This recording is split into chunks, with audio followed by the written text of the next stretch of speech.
ito ay rated SPG. Striktong patnubay at gabay ng magulang ang kailangan. Sumugod sila Marites sa San Dimas upang makilamay sa pumanaw na si Santino.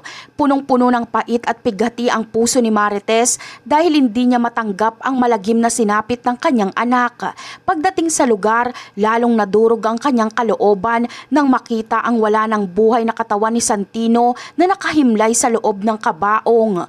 Ang masayang pagsasama na inaasahan sana nila ay napalitan ng matinding iyak at panagoy sa harap ng malamig na bangkay. Sa gitna ng pagdadalamhati, ibinunto ni Marites ang lahat ng sisi kay Rigor dahil ito ang direktang may kinalaman sa trahedya.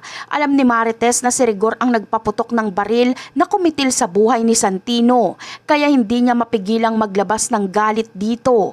Para kay Marites, ang sariling ama ni Santino ang naging mitya ng kamatayan nito.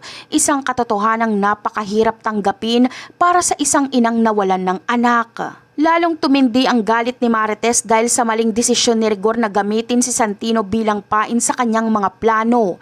Ginamit ni Rigor ang sariling anak para lamang mabitag at mapaslang si Tanggol. Ngunit minala sila sa kanilang plano dahil nagkaroon ng malaking pagkakamali. Sa halip na si Tanggol ang tamaan, ang bala na sana ay para sa kanya ay tumama kay Santino na naging dahilan ng agaran nitong pagpanaw sa gitna ng engkwentro. Sa kabilang banda naman, labis din ang sakit na nararamdaman ni Tanggol habang pinagmamasdan ang duguang kapatid bago ito tuluyang iwan.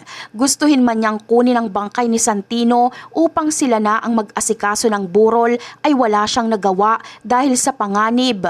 Napapalibutan na ng mga otoridad ang buong lugar at kailangan na nilang lisanin ang lugar na yon para sa kanilang kaligtasan. Kaya mabigat man sa loob ay napilitan siyang iwan doon ang walang buhay na si Santino. Dahil sa nangyari, nag-uumapaw ang pagnanais ni Tanggol na makaganti para sa kanyang kapatid. Nangako siya sa kanyang sarili na hindi niya hayaang mapunta sa wala ang buhay ni Santino at pagbabayarin niya si Rigor pati na ang lahat ng mga taong may kinalaman sa krimeng ito. Para kay Tanggol, ang pagkamit ng hustisya ang tanging paraan upang mabigyan ng dangal ang alaala ni Santino at maiparamdam ang kanyang huling pagmamahal sa kanyang bunsong kapatid. At yan ang aabangan natin. Bye!